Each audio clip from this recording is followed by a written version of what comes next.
الحمد لله رب العالمين والصلاة والسلام على سيد المرسلين وعلى آله وصحبه أجمعين أما بعد أعوذ بالله من الشيطان الرجيم بسم الله الرحمن الرحيم ربنا آتنا في الدنيا حسنة وفي الآخرة حسنة وقنا عذاب النار صدق اللہ العظیم. قابل قدر حضرات علماء کرام، بزرگان محترم اور مخلصین و متعلقین، آج نہایت سعادت اور مسرت و شادمانی کی بات ہے کہ ہمارے عزیز جناب حضرت مولانا مفتی ذیشان قاسمی صاحب دامت برکاتہم، جو مرکزی دارالقضاء امارت شریعہ میں معاون قاضی شریعت ہیں، انہوں نے اپنے چھوٹے بھائی عزیز شادمان کے لیے کپڑے کی دکان کے بارے میں غور و فکر فرمایا، اور آج وہ مرحلہ اور وہ لمحہ آ گیا ہے کہ ہم سب مدنی ڈریسز کے افتتاح کے لیے یہاں جمع ہوئے ہیں. ہمارے حضرت مولانا اطہر القاسمی صاحب دامت برکاتہم، ہم سب ان کی فعال شخصیت سے واقف ہیں، اور درجنوں معتبر علماء کرام یہاں تشریف فرما ہیں. اپنے عزیز شادمان کو اور جناب مفتی ذیشان صاحب کو دعائیں دینے کے لیے تمام اس میں بہت سارے حاجی صاحبان ہیں، بزرگان ہیں، جمع ہوئے ہیں. اللہ تعالیٰ آپ سب کی تشریف آوری کو قبول فرمائے اور آپ سب کے جمع ہونے کو اس عزیز کے حق میں فعال نیک ثابت فرمائے. میں اس موقع پر کسی طویل گفتگو کی ضرورت محسوس نہیں کرتا. یہ جو مرحلہ اصل ہے وہ افتتاح کا ہے. حضرت مولانا نے جناب مرحوم بگبت صاحب کا جو واقعہ بیان فرمایا ہے وہ نہایت وہ عملی ہے اور اسی سرزمین کا ہے. سو اس واقعے سے ہم نوجوانوں کو سبق لینا چاہیے کہ خدمت دین کے لیے آگے پیچھے سوچے بغیر اگر رضا الہی مقصود ہو تو اللہ تعالیٰ روک ڈال دیتا ہے. رسول اللہ صلی اللہ علیہ وسلم نے ارشاد فرمایا، نصرت بالرعب، میری مدد کی گئی ہے رعب کے ذریعے، کہ جب مجھے کوئی دیکھتا ہے تو ایسا مرعوب ہوتا ہے کہ طاقتور آدمی بھی جو مخالفت کرنے کو سوچتا ہے وہ ہم نوا بن جاتا ہے.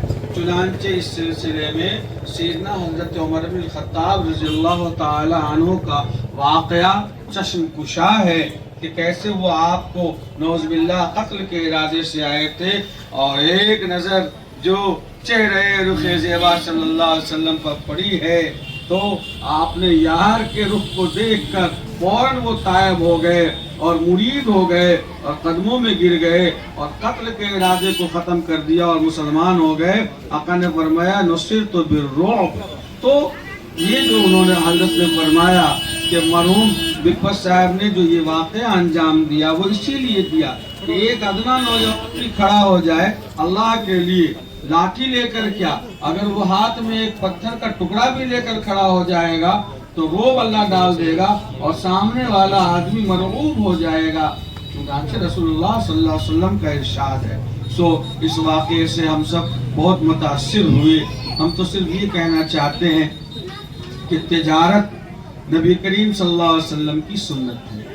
آپ صلی اللہ علیہ وسلم کی زندگی کے واقعات میں یہ واضح طور پر ہے کہ رسول اللہ صلی اللہ علیہ وسلم نے تجارت کے لیے مکہ مکرمہ سے باہر کئی جگہوں پہ آپ تشریف لے گئے، اپنے چچا کے ساتھ بھی تشریف لے گئے، اور حضرت خدیجہ الکبریٰ رضی اللہ تعالی عنہا کی طرف سے بھی تجارتی سفیر بن کر آپ تشریف لے گئے. تو یہ تجارت کا معاملہ قرآن کریم میں فرمایا گیا، ربنا آتنا فی الدنیا. مومنین کہتے ہیں کہ اللہ ہمیں عطا فرما دنیا کی بہتری، وفی الآخرۃ حسنہ، اور آخرت کی بہتری. تو آخرت کی بہتری تو واضح ہے، لیکن دنیا کی بہتری میں کیا شامل ہے؟ دنیا میں حسنہ کیا ہے؟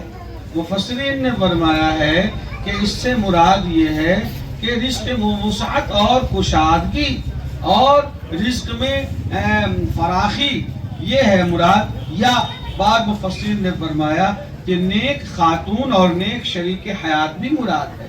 تو یہ بڑی کامیابی ہے کہ کسی کو نیک بیوی مل جائے اور کسی کو ایک معاش میں اور رزق میں وسعت مل جائے۔ اللہ کے رسول صلی اللہ علیہ وسلم نے ارشاد فرمایا کاد الفقر ان یکون کفرا، کہ فقر ایسے اللہ کے رسول صلی اللہ علیہ وسلم نے پناہ مانگی ہے اس لیے کہ کبھی کبھی فقیری میں انسان کفر کے قریب تک پہنچ جاتا ہے۔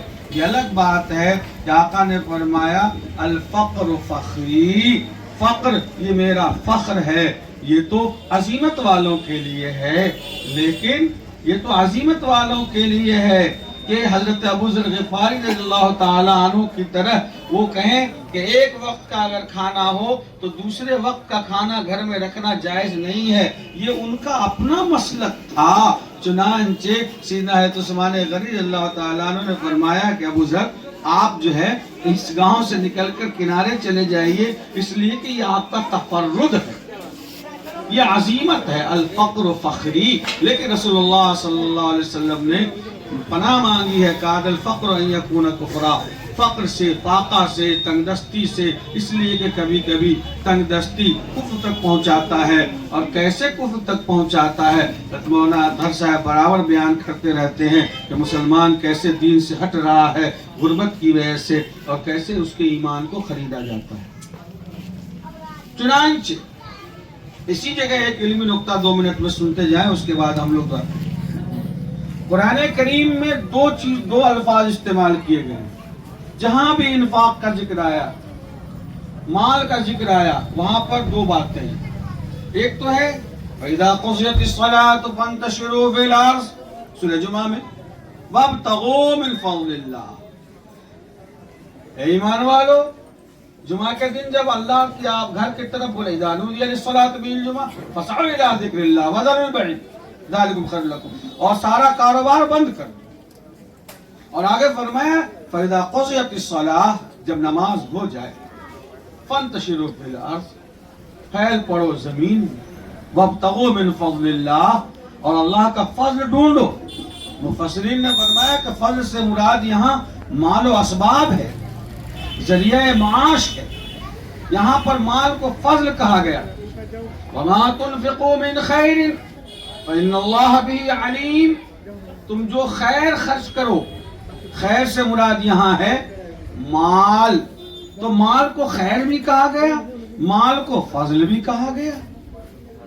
اور ایک جگہ رسول اللہ صلی اللہ علیہ وسلم نے ارشاد فرمایا الدنیا جیفہ وطالبها کلاب، کہ دنیا کی مثال ایک مردار کی طرح ہے۔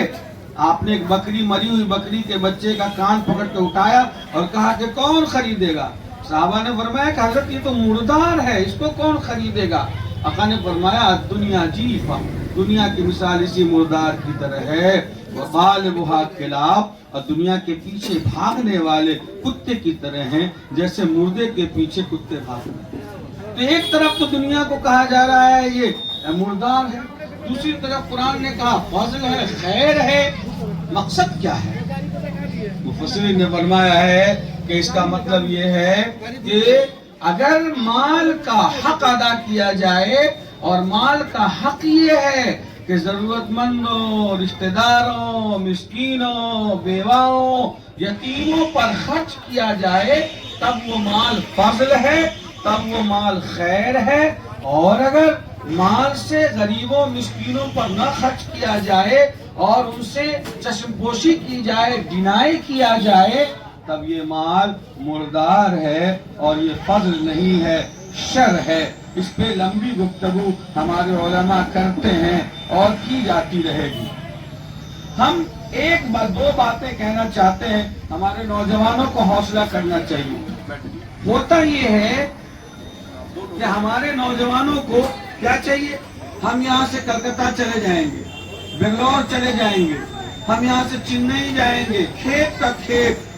دیکھیے آپ دلی، کلکتہ، بمبے، بنگلور، آج کل بنگلور تک کھلا ہوا ویزا ایک دم ڈائریکٹ۔ نوجوان ایک ایک گاؤں سے 100 لوگ، ایک ایک گاؤں سے 100، 200 لوگ جاتے ہیں نوجوان۔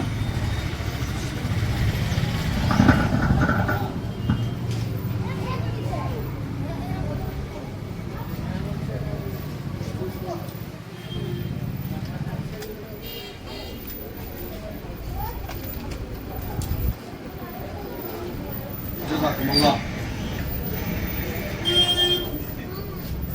جزاکم.